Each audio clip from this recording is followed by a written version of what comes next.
They Sent My Battle Buddies to Die by Rick Leach, MSN, APRN, PMHNPBC. Before we begin, a quick note. My work is always free to read and listen to. If you value independent writing grounded in psychiatric practice, military experience, and honest political commentary, please subscribe to PsychiatRick. A free subscription helps this work reach more people, and a paid subscription helps me keep doing it. I want you to stop for a moment and look at these three soldiers. Don't just look at the uniforms or their ranks. Look directly at their faces. Try to see the people they were before the government reduced them to casualties of war and politicians began calling them heroes. There's First Lieutenant Tyler James Feehan. He was only 25 years old. Then there's Private Isabella Gonzales. Tragically, she was only 19 years old. And finally, there was Sergeant Michael Emmanuel Swinton, who was 30. Tyler was just weeks away from completing his MBA. Isabella had just graduated from high school little more than a year earlier. Michael was a husband and father to a 6-year-old son and a 4-year-old daughter. Though people like Pete Hegseth would call them such, they were not military assets. They were not thumbtacks on a map or mere names for a military official to read at a press conference before moving on to the next question. They were people who told private jokes, had unfinished conversations, shared favorite meals, had annoying habits, and called people whenever something funny happened. They had families who worried when too much time passed between calls or emails. They had people waiting for them. Most importantly, they had plans for the future. After Michael was killed, his wife wrote, "We had so many plans for when you got back. I'm sick to my stomach. I can't get that sentence out of my head." Looking over at my wife right now while I write this, that word "we" is ripping my heart out. We had so many plans for when you got back. Like so many before her, she now realizes that we no longer exist, and there would be no coming back for him. I served as a combat infantryman in Iraq in 2003 and 2004, earning my combat infantryman's badge. The phrase "when you get back," or even "when I get back" for those of us who were single during our deployment, is not abstract to me. Anyone who has been downrange knows how much hope can be packed into 4 words. When you get back, we will take that trip. When I get back, I'm going to start a family. When you get back, you can take the kids to school again. When I get back, I'm going to college. When you get back, you can sleep in your own bed, take a shower without rushing, and sit beside the person you love without calculating the time difference. Most of the time, the plans are not all that dramatic. They are ordinary, and that is exactly why they matter so much. The simple, ordinary life is what soldiers are trying to get back to when their time in hell is over. Then somebody knocks on the door, and there is no more "when you get back." There is only everything that happened before that knock, and everything that comes after. Michael was supposed to return to his wife and kids. Tyler was supposed to finish up his degree and then decide what comes next. Isabella was supposed to fucking grow up. Now they are dead. And I use that word "dead" because I'm in healthcare, and that is the language you use to describe what has happened to a person's loved one when their heart has stopped and they are no longer breathing. It leaves no room for misunderstanding what has happened to your loved one. They died. Too heavy? No shit. This is real life, and that is what happens when soldiers are sent into harm's way for no reason. Feehan and Gonzales were killed during an Iranian attack at Muwafaq Salti Air Base in Jordan. Swinton was killed at Erbil Air Base in Iraq reportedly while performing a controlled detonation of a downed Iranian drone. The military states it continues to investigate the circumstances surrounding their deaths. Those are the official facts. Official facts are neat and emotionally sterile. Grief is not. Grief is a wife lying awake and realizing that every plan she had ever made with her husband has gone up in smoke. It is a 6-year-old asking when his father is going to come home. It's a mother instinctively reaching for her phone on Sunday afternoon to make a quick call before remembering that her child will never answer again. It's a mother looking through old photographs 20 years from now and realizing that the person smiling back never grew one day older than their last memory. I see my battle buddies. When I look at these photographs, I don't see strangers wearing battle dress uniforms or BDUs. I see my battle buddies. In the infantry, the term battle buddy is not just sentimental military language. Your battle buddy is the person who checks your gear, watches your sector, keeps you awake when you are exhausted, and keeps you from making a stupid-ass mistake that could get both of you killed. Your lives become tied together in ways that can be difficult to explain to people who have never served. I look at Isabella and see the young private trying to look tougher than she probably feels. I remember taking a similar photo when I was in basic training. I was scared shitless, although I'd never say it out loud. I look at Tyler and see a young lieutenant carrying responsibility for the lives of soldiers who are barely younger than he is. I look at Michael and see the sergeant counting down the wake-ups until he can hold his children again. Those who know, know. I know what it feels like to fight in another country far away from anything I knew, while political leaders at home discuss war as if it is a reflection of their own toughness. They love words such as strength, dominance, resolve, and overwhelming force. Fuck off. Those words sound impressive behind a microphone. They sound different when you are wearing body armor, hearing an incoming mortar whistling, wondering what that woo-hoo was when you realize it's bullet rounds whizzing by your head. In those moments, you wonder whether you will be alive long enough to make the next phone call home. Donald Trump and Pete Hegseth can stand safely in front of cameras and talk about resolve.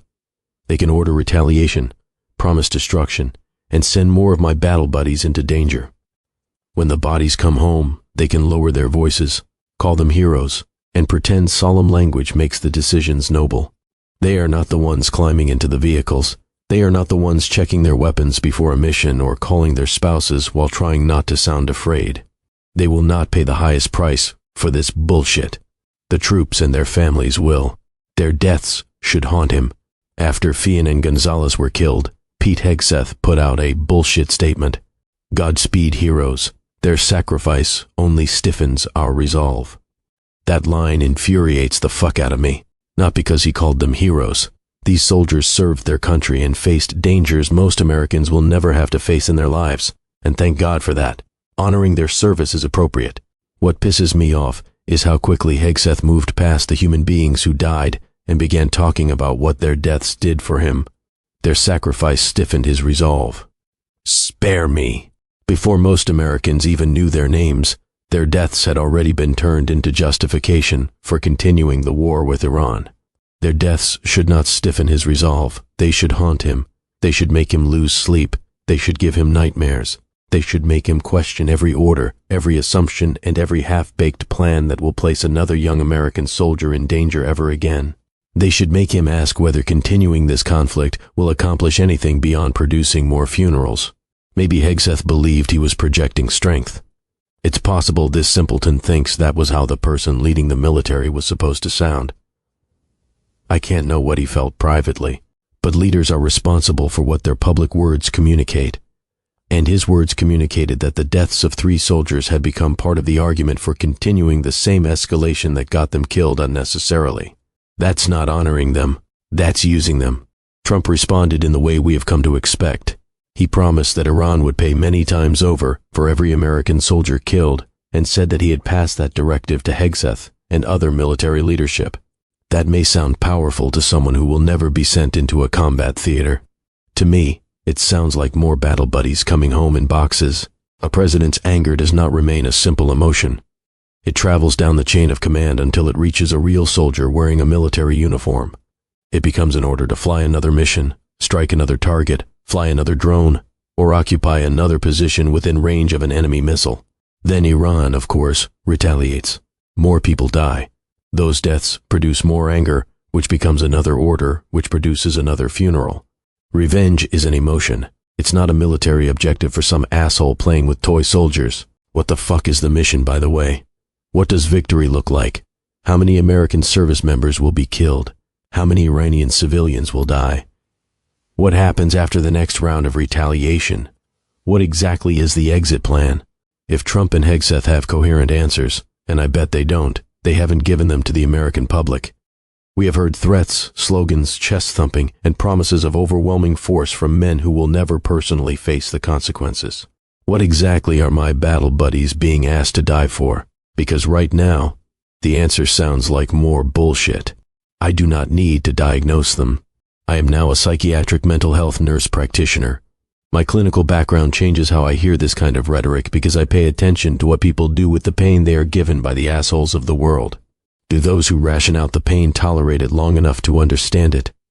Do they reflect on their own responsibility?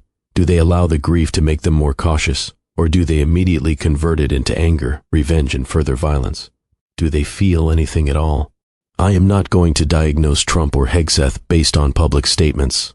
A social media post is not a psychiatric evaluation, and political criticism does not require a diagnosis. I do not need a DSM code to recognize a failure of empathy. Empathy requires more than acknowledging that somebody was killed. It involves trying to understand another person's emotional reality and allowing that understanding to influence how we respond. Empathy should interrupt certainty. It should force a leader to truly understand the reality of a wife telling her children that their father will never come home again. It should make a leader unbearably uncomfortable before he promises to continue the violence. It should make him ask whether his decisions contributed to or caused suffering, and whether he is about to create more of it. A condolence can be written by a staff member. The word hero can be added to a social media post in seconds. It's all Hallmark card slop without empathy. Empathy is harder. It requires allowing the dead to complicate your next thoughts, words, or political message. Hegseth did not remain with the loss. He pivoted from their deaths to his resolve. Psychologist Albert Bandura described moral disengagement as the psychological mechanisms people use to separate their harmful conduct from its very human consequences. Violence is easier to tolerate when it's presented as something honorable, defensive, necessary, or even a part of some greater purpose. In layman's terms, moral disengagement is how people make terrible things feel acceptable. You can call death a sacrifice, call escalation resolve, call revenge deterrence, or call dead civilians collateral damage. If you keep the blood far enough away, it becomes easier to tell everyone that the mission must go on. Moral disengagers who use words such as sacrifice, honor, strength, and mission are not necessarily being dishonest. Soldiers and military families often use them sincerely. I have honestly used them myself. Sometimes those words can help people make sense of something that would otherwise feel impossible to understand. Words can be sincere and still function like a painkiller. When political leaders use them, the public should ask whether they are honoring the dead or making death easier for us all to swallow. Research has found that moral justification, minimizing consequences, shifting responsibility, and dehumanizing an adversary can increase support for military violence. That does not mean everyone who supports military action is a sociopath. It means that human beings are pretty damned good at creating psychological distance from suffering, especially when leaders repeatedly tell us that the suffering is righteous and necessary. It's easy to support a war when the dead soldiers remain numbers. It becomes harder when you look at Tyler, Isabella, and Michael, soldiers with real names and real lives. It should also become harder when you consider the Iranian civilians and their families who did not choose this conflict. Human life does not become less valuable because of where they are from. Empathy that stops at a national border is not full empathy. We knew the risk, but we did not volunteer to be wasted. People love to say that soldiers knew what they signed up for. I've heard that shit my whole life. I even heard it when I was questioning what the fuck I was doing in Iraq back in '03. I hate that line. Yes, we all understand that military service carries risk. I understood that when I served in Iraq, but accepting risk is not the same as giving political leaders unlimited permission to throw your ass in the meat grinder. We expect the people sending us into combat to have a good goddamn fucking reason. We expect a complete and coherent mission, meaning an entrance and exit plan. We expect competent leadership. We expect the people making life and death decisions to treat military lives as something precious, not as an unlimited resource. And our families do not sign a contract. They are innocent bystanders. Michael's 6-year-old son did not volunteer. His 4-year-old daughter did not approve the mission. Isabella's friends did not agree that 19 years was enough life for her. Tyler's family did not agree to watch his degree awarded without him standing there to receive it. The psychological consequences of war extend far beyond the people who are killed. The literature on moral injury describes the distress that can develop when service members participate in, witness, fail to prevent, or feel betrayed by events that violate their deepest moral beliefs. Moral injury can involve guilt, anger, shame, alienation, loss of trust, and extreme changes in how people understand themselves, their leaders, and the branches they served in. A systematic review found associations between potentially morally injurious experiences and PTSD, depression, anxiety, suicidal thoughts, substance abuse, and other behavioral problems. Not every veteran who experiences combat is destined to develop moral injury. It's not a diagnosis that should be thrown around casually, but as both an infantry veteran and a PMHNP, I understand that not every combat wound comes from fear. Some of the deepest wounds come from betrayal. Some come from believing that the people above you in the chain of command did not value your life as much as they valued the mission, their careers, or their political reputation. Some wounds begin with a question that can follow a veteran for the rest of his or her life. Did my battle buddy die for nothing? That question can be psychologically devastating. It attacks the meaning people use to survive the loss. It's one thing to grieve someone who died protecting others during a clearly understood mission. It is another thing entirely to wonder whether that person was sacrificed for shifting objectives, political pride, or a war that never had a point at all. The dead do not demand more war. There is an old and dangerous argument buried inside Hegseth's statement. If the deaths of these soldiers strengthen our resolve, then stopping the war can begin to look dishonorable. Questioning the mission becomes seen as weakness or disloyalty. Diplomacy becomes betrayal. More soldiers must be placed in danger because other soldiers have already died. Psychological research describes a related process as escalation of commitment.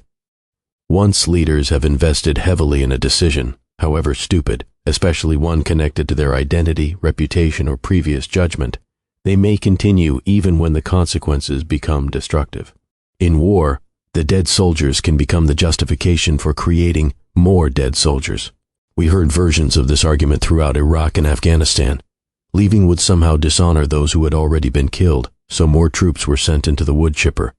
More died, more families were torn apart. The mission changed, the explanations changed, and the wars continued. The fact that soldiers have died is not evidence that a strategy is working. Dead soldiers are not an ante in a game of poker that must be matched with more dead soldiers. Their deaths should bring more scrutiny, not less. They should force leaders to explain the mission, define the military objectives, identify the exit strategy, and take responsibility for every life they continue to place at risk. Tyler James Feehan should have finished his MBA and lived long enough to decide what he wanted to do with it. Isabella Gonzales should have had decades to make mistakes, change her mind, fall in love, laugh with her friends, and figure out who she wanted to become. Michael Emmanuel Swinton should have been able to walk through his front door, hold his children, and start doing all those things he and his wife had planned for when he got back. Their lives were worth more than Pete Hegseth's bullshit resolve. They were worth more than Donald Trump's enormous, malignant, narcissistic ego. Don't tell me you support the troops if your support begins only after they come home beneath a flag. Don't call them heroes after they are killed in combat while refusing to question the people who sent them to die. Supporting the troops means protecting them while they are alive. It means demanding a mission worthy of their sacrifice. It means refusing to let Trump turn their deaths into propaganda for the next escalation. My battle buddies are not fuel for Trump's war. Bring them home. If this piece spoke to you, please subscribe to PsychiatRick and share it with someone who believes supporting the troops means protecting them while they are still alive.